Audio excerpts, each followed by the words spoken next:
Agorism is a set of ideas about sort of libertarian strategy and libertarian goals. It was developed by this guy Sam Konkin, who was a libertarian anarchist, sort of hung out a lot with Murray Rothbard, and later ended up splitting from Rothbard once Rothbard got more heavily involved with the Libertarian Party. And part of the reason for the split is, so Konkin's idea was primarily that the focus, so is, you know, the ideal of agorism is that it's a means for radical political change, libertarian political change, replacing state-centric society with voluntary society, not by means of trying to take over the state or to lobby the state and somehow persuade politicians to give up their own power, because that's, you know, that almost never happens, and when it does happen, it's extremely hard to pull off. But rather to bring people together at a grassroots level to form sort of social connections in which they can get the things that they need in life outside of the state-regimented, state-surveilled, state-regulated economy through black and gray markets, through sort of informal social connections, and this sort of stuff. So one of the examples I always like to give is so if you're, you know, this is a controversial issue in libertarian politics, but so if you're anti-intellectual property, right? So you think that copyrights are an illegitimate form of government-granted monopoly that sort of privileges the copyright holder at the expense of the ordinary property rights of people to use their Xerox machines and their pens and their computers for any peaceful purpose that they want to. There's two ways you can try and go about fixing this problem, and sort of the traditional political way would be that, you know, you sort of go around and ask and find some people who believe what you believe, and you team up and you start throwing some money into political lobbying or political campaigning. You try and get you try and get legislators to pass a bill that favors you. If you can't convince them of that, then you try to elect new legislators.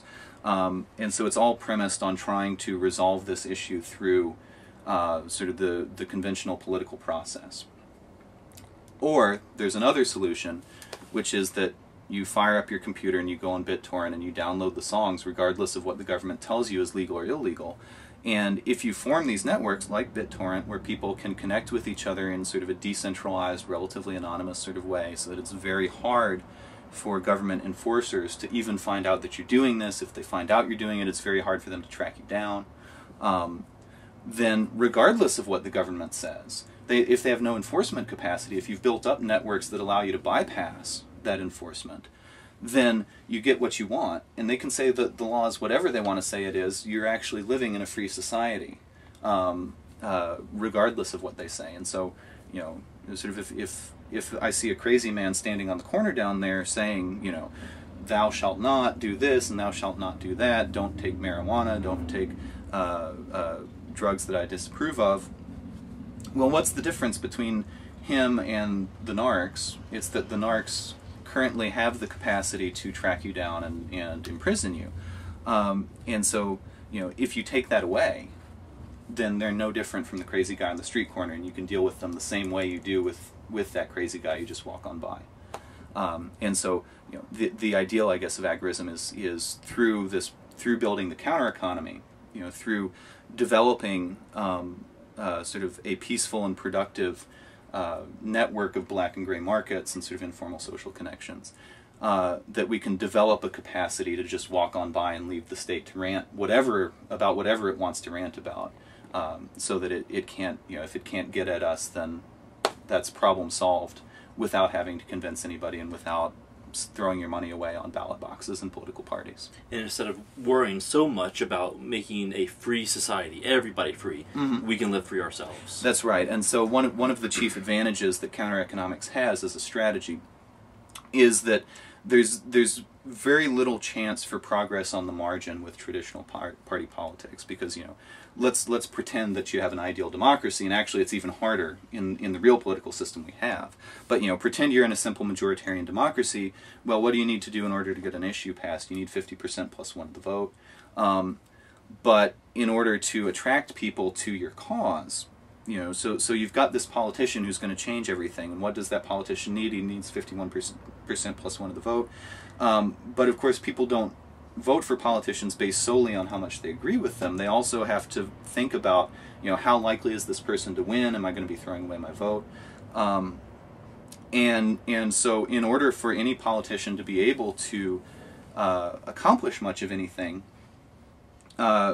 you need to be able to have sort of this very large backing before they can accomplish anything.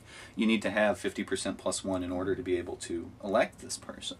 And if you get 30% of the vote, then your politician goes up and they give some speeches and then they go down and the election is over and you're no further along than you were before. That creates sort of a catch-22 because for you to be able to get that 50% plus one, first you need to convince everybody else that you've got a credible chance of winning, but to get a credible chance of winning, you've already got to have all these people at your back. And so sort of nobody but the incumbent players has a very good chance of accomplishing much of anything.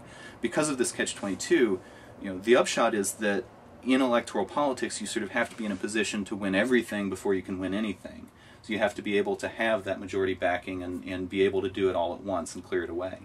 Whereas with counter-economics, you don't need majoritarian support. You don't need political parties. So the purpose is to bypass the political parties.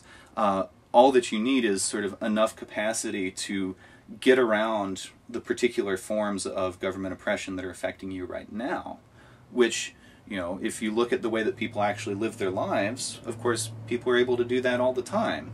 Government says drugs are illegal, but people sell and take drugs. The government says that it's illegal for you to exist in the United States without a signed permission slip from immigration and customs enforcement, but millions of people come in every year in spite of that.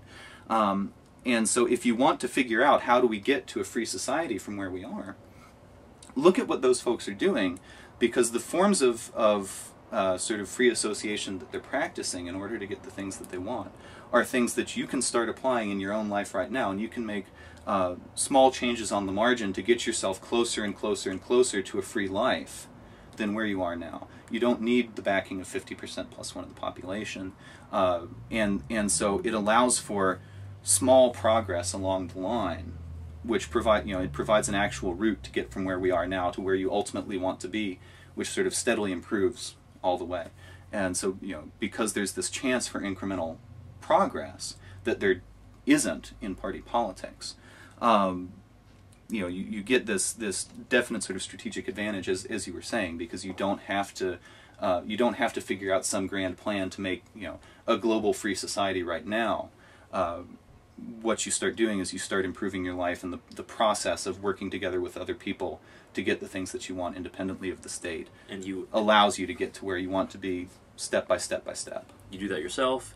You educate others, as we're trying to do right now, and as you do with the Anarchy Cafe. So can you tell us a little bit about what you do here in Vegas to promote freedom? Sure. So one of the important aspects of counter-economics actually is that part of the ideal is that it's a way of providing people outlets for political action where your self-interest is directly tied up with the means that you use to accomplish your political goals. So rather than having to sacrifice yourself for the cause, the form of action you engage in is tied up with making a living and getting out of having to pay all your money to the government and so forth.